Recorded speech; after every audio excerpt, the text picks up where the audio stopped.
If Adam Carlsen was real, I would break up with my fiance. I am gonna be giving you guys my November wrap up. This was such a good reading month for me. It is currently the end of November, so December's in like 2 or 3 days. I ended up reading 11 and a half, 12 books. I'll get to that at the very end, but basically it's still the end of November and I'm in the middle of a book right now, so I'm gonna count that as a November book.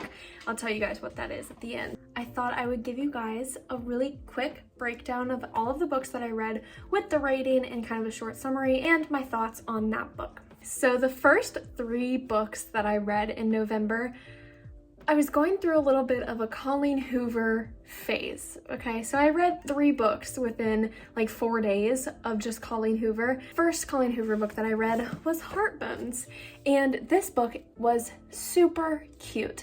I would say that Colleen Hoover has a really good selection of young adult romance. She also really has a good selection of new adult and kind of 18 plus. This definitely fits in the YA genre.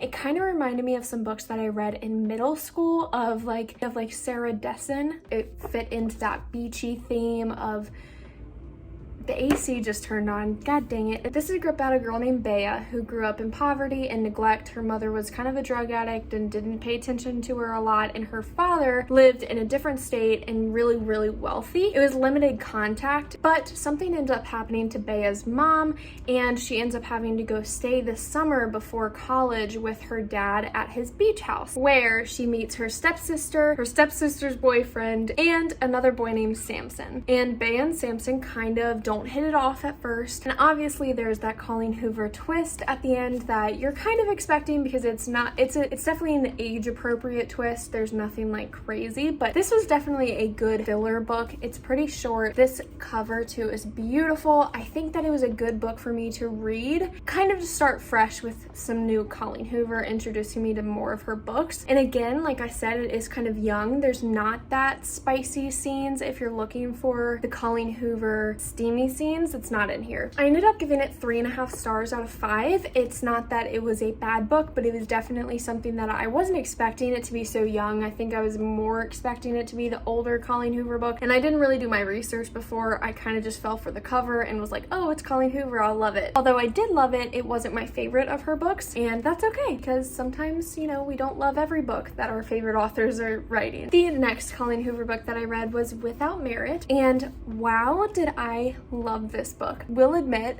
I read some reviews going in, nothing with spoilers, but I did read some reviews. So it won Goodreads Choice Awards in 2017, and I remember reading some of the reviews and people were like, why did this win? Because people didn't like it. And I loved it. It touched on some really dark topics like depression, anxiety, suicidal ideation. Like there was a lot of dark talk in this book, but surrounded by a really light and humorous cast. So the characters were very, very lighthearted, kind of goofy, kind of that story type of characters. Like there was a really weird kind of uncle who was just really goofy. There was the random boy who lived with them but ends up being the love interest, but like why does he live with them? You know, there was just very, very weird circumstances for this book, but it made me laugh at so many parts. I don't think I tabbed this, but I remember when I was reading it, I was like, I definitely need to reread it and just go back and tab some of the funny parts that really made me laugh, because with the dark humor mixed in, the funny parts really stood out. I would definitely take this book with a grain of salt. Definitely look at the trigger warnings before you read any Colleen Hoover books. Even with the dark topics discussed, I ended up really enjoying it. So if you don't really enjoy those darker topics being discussed in books, then maybe don't pick this one up. This probably isn't like a top favorite Colleen Hoover book of mine, but definitely up there. I thought it was really worth reading, a little bit better than Heartbones. So I gave this book 4 out of 5 stars on Goodreads, and that is the second book I read this month. The third and last Colleen Hoover book, I know we're tired of seeing Colleen Hoover, was Verity. So I hate thrillers. I do not like them. Most of the time, if I end up reading a thriller, I usually end up liking it. Hate is a really strong word. I noticed that the romance genre and the thriller genre, no one wanted to accept this book. If I were to put this into a specific genre, it would be trashy erotica thriller. Like, it's just very trashy. I don't want to say trashy. Like, It's one of my favorite Colleen Hoover books, but the romance in it, okay, I understand why it's kind of trashy. The sex scenes were bland, in my opinion. They were very vanilla, but there was constant BJ action, like constant. This lady with just like off the charts, loved giving them. And really dark, okay? I just want to like caution, I think, mothers out there who have children, anyway, women who have children, so mothers, I would caution you against reading this book. A few of the reviews that I read after reading this definitely said, I'm a mom, this book really bothered me. If I was a mom, I don't think I'd be able to read this because it was really hard to read at some parts. But when I was reading this, I did not want to put it down. It was, I think I read this in one day, like super quick read. I read so many terrible 1-star reviews on this. I even did a 1-star reaction to this book in a previous video, so I'll tag that above. And I will say, I was not expecting the twist at the end. Then again, I'm really gullible and terrible at predicting things, so maybe that's just me. But Verity by Colleen Hoover, definitely a dark thriller, romance, trashy, erotica kind of novel. Something that I would recommend to only a certain amount of people, so definitely look into the trigger warnings on this and be careful when reading it. Still a good book. I rated it 5 out of 5 stars. It kept me entertained the whole time and I did enjoy it. The first 5-star read of November. The next book I could get some like hate on, and I am so sorry if this is one of your favorite books or favorite series. Shatter Me. I read this. This is the 4th book I read in November, and I didn't like it. I didn't like it at all. I don't know. And you know, I did mention this in a previous video and someone else commented about this book. It's really young. And I was not expecting that. And I've said this previously too. I'm growing up a little bit, and young adult just doesn't please me as much anymore. I don't love triangles. Had no clue this was about a love triangle. I don't know why I didn't do my research before, but this is not a series that I will be continuing with, sadly. I gave it 2 stars, and my review on Goodreads says, I hope the rest of the series is better than this. I did buy Unravel Me. I think I'm gonna read Unravel Me down the line and kind of just, maybe if I like that book, then I'll continue with the rest of the series. And it is just so highly talked about, and maybe that's because it is an older book. Like people my age that love it, maybe they haven't reread it, because I think if people my age did reread it, we might not like it as much. But that was the 4th book I read. I did listen to it also on Libby, and the audio was very helpful, I think, because all of the lines that are crossed out, so she crosses out a lot of sentences in her book, and that kind of helped because you can actually hear her crossing out stuff. That was kind of a cool touch. So I did like the audio version of this book. Jennifer Armentrout did it again. I am in love with Serafina Niktos. If you have not read From Blood and Ash, please pick it up. Some people don't like From Blood and Ash. I get it. There's a lot of repetition. Her books are thick, right? And I think she could cut them down by about this much because of how much repetition she uses. She comments on a lot of the same stuff the whole time, or uses the same verbiage throughout the whole book, which kind of gets annoying. I look past it because I love her settings and her characters so much. There is a lot of description in these books, but this book is about Niktos. All right, we're gonna take a little intermission really quick. Let Dobie do his barking, okay?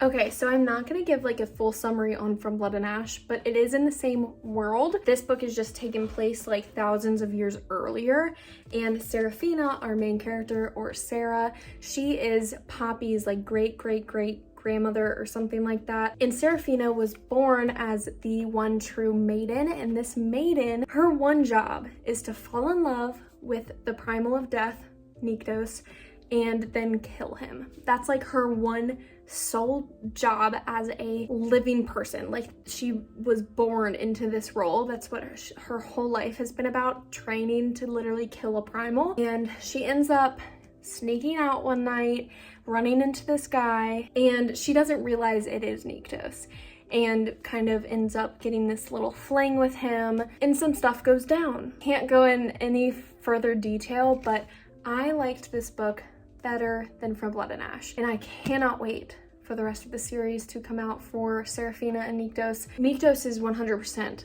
a book boyfriend of mine, like top 5 book boyfriends for sure. And I'm gonna say that again in this video about another character from another book, but just ignore that. But I did tab a few times in this book. When I don't tab very often, but when I do, you know it's a good book, okay? My one irk with this book, the one thing that bothered me, I get that Serafina and Poppy are related, but the similarities in this book between Poppy and Serafina really bothered me. I think Jennifer Armentrout could have done a little bit better of a job of distinguishing the two. Poppy and Serafina are kind of the same person in my head. If you are a From Blood and Ash fan, you're gonna love this just as much as From Blood and Ash, or if not better, like me. Red, White, and Royal Blue was the next book on my TBR, and I liked it, but I almost DNF'd it around like 20%. I got to page like 80 and I was like, man, I'm really not liking this. And then I pulled through and I ended up tabbing some of my favorite parts. The blue tabs, I tabbed it 3 times. Blue means tears when I tab something. So I cried 3 times during this book. So this book is about Alex, the first son of the United States of America, and then Henry, a prince in Britain. They do not like each other. It is an enemies to lovers, but that term pisses me off when it's done wrong. This one was like done okay. I like it when they actually hate each other, and although Alex actually hated Henry didn't really hate him, and that's what I didn't like. I like it when they both mutually hate each other for good reason. Let me tell you why I didn't like it for the first 20-ish%, maybe less than that, I don't know. Casey McQuiston definitely pointed out America's flaws and Britain's flaws in this. She was very stereotypical. Our main character, Alex, is from Texas. And in Texas, if you don't know, the stereotypical Texas behavior, at least from what I know, is kind of that country, southern cooking, you know, whatever, okay? It's very southern. So basically one line that really pissed me off, I'll give an example, is like Alex could chug a whole container of barbecue sauce. Like, not every Texan can do that, okay? And I doubt many can. Like, it was just very stereotypical behavior and almost like America's stupid, which I get that's the stereotype and maybe we are, but I didn't like how often that was pointed out. So after the 20% mark, after a lot of the like stereotypical stuff was out of the way, a lot of the background was built up and everything, and the characters were building up a little bit. Once Henry and Alex actually started hanging out and having a lot of meetups, that's when it got better. So definitely if you're thinking about reading this book, or if you've read and like gave up, maybe give it a second chance. Cute book once you get a little bit deeper into it. And I ended up giving it 4 out of 5 stars. I might get beat up for this opinion too, and I'm so sorry again if this is your favorite series. I did actually like this series though, but not as much as I thought. The Folk of the Air trilogy. The fan art is beautiful. Can we just appreciate it? I'll put some up right here. The aesthetic of this world in this book is amazing. I give it props on that part. Holly Black is an amazing writer. I'm not dissing these books by any means, but let me just give you the ratings, okay? I gave 3 out of 5. Oh shoot, this is wrong. 3 out of 5, 3 out of 5, and 4 out of 5. So The Cruel Prince by Holly Black. Let's just discuss this book really quick. I was a little let down and disappointed because of the hype behind this book, and then once I read it, I was like, that wasn't as good as everyone said it was, at least in my opinion. Let's go over some things that I did like about this book. I loved the integration of the mortal world with the Fae world in this. So cool. Totally different political system, like it's just a different world in and of itself. The twist at the end did surprise me. Really did. Really liked the twist at the end of this book. Kind of fucked me up for a little bit, not gonna lie, but I did end up liking the twist. And another thing, the side characters were so cool. I wanted more on the side characters, and you got a little bit more of them in the next books. But when I was done reading this, I was like, I need more of the side characters. I loved like the Bum, there was the Ghost, like there were some really cool characters that I loved, and I was really looking forward to get more information on. Now let's go over some things I didn't like. Our main character, did not like her. Jude, God, she was so whiny. Maybe that, I don't know. No, she was not. not necessarily whiny, but so focused on one goal. She kind of had that villain focus. So you know, in most books, there's a villain and there's like a superhero. She had like the villain super focus of like achieving one goal, and if she didn't achieve that goal, she was gonna ruin the whole world. Like that was her, and I don't like that, especially in a main character who you're supposed to like. The next thing that I really didn't like, I don't like bully romances. Bully romances make me so sad, okay? Carlsen, the prince in this book, was an absolute asshole to her. And I wanted to jump through the book and be like, Jude, you could see where it was going. And I was like, why is she gonna like him? Because he's so rude to her. It made me like want to cry for her because of how rude they were. They literally almost killed her in one of the scenes. And then in the next book, she's like, I hate you, I hate you, I hate you. She never really ends up liking him, honestly. Jude, she just never grew on me.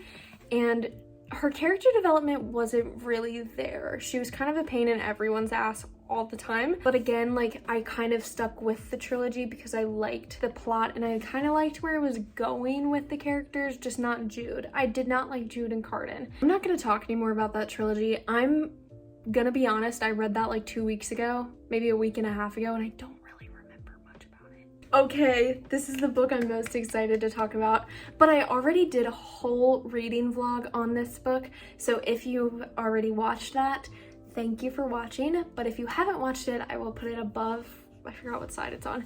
I will put it above so you guys can click on that video and go watch this reading vlog. I read The Love Hypothesis by Ali Hazelwood. Top 5 books this year that I've read. Literally, I can't describe to you how much I love this book. Adam Carlsen, book boyfriend, 110%. If Adam Carlsen was real, I would break up with my fiance. I'm not gonna lie, I really like the dark, dreamy, kind of mysterious goofballs, and that's exactly what Adam Carlsen is.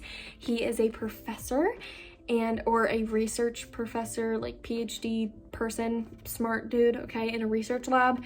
And our main character, Olive, she is a student under him. She ends up basically being in a relationship with this dud, but her best friend also kind of has a crush on this dud, so Olive breaks up with dud and tells her best friend, like, you can have him, I've already moved on. But she's lying, she hasn't really moved on, but she didn't really like the dud in the first place, so she's like, I already have another boyfriend, I'm already dating someone else, and she's not. But she ends up kissing Adam Carlsen in the hallway, not knowing that it's her professor or a professor of this university, and fake dating begins. That's all I'm gonna say. If you want to know more about this book, watch my reading vlog on it. 5 out of 5 stars. Such a good book. The next book was not worth the hype, in my opinion. Read The Atlas 6 by Olivia Blake. I saw this book hyped up a lot on Bookstagram, so I started out loving this book, which honestly I did. I loved this book for about 90% of it. It took me a little bit. It took me like 5 days to finish, but that was more because I was just kind of not in a rush to finish it. First, let's talk about what I loved. This. The characters and the art in this book, so cool. I love how Olivia did that. Like, adding the fan art or like characters in this book made it very easy to kind of picture the characters, what they looked like. I like that. The characters made this book worth it, in my opinion. There are 6 main characters. They are all very highly skilled in their magic elements of this world, so you got to kind of read to figure out the world building a little bit to kind of get the magic and how the magic is done. All of these 6 people are very, very skilled in their talents, whatever they do, whether it be like manipulating molecules or manipulating plants or reading people's minds. Like, they're all very talented, okay? And they're chosen to be a part of this secret society of the Alexandrian Library, which burnt down, but in this world it didn't actually burn down.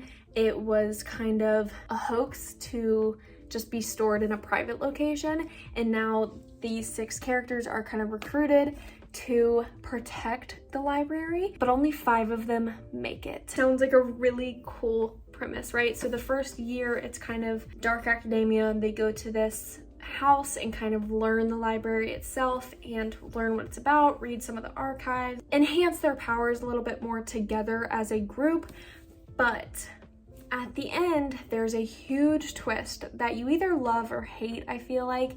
I hated it. I did not like the end. It just didn't make much sense. There wasn't a lot of foreshadowing to what was happening, so you were kind of just blown off guard, and I just didn't like the ending. Everything else, loved it. I understood everything. It made sense in my head, all of the physics involved, all of the space-time, like it made sense until the last like 10-15 pages. I was like, what?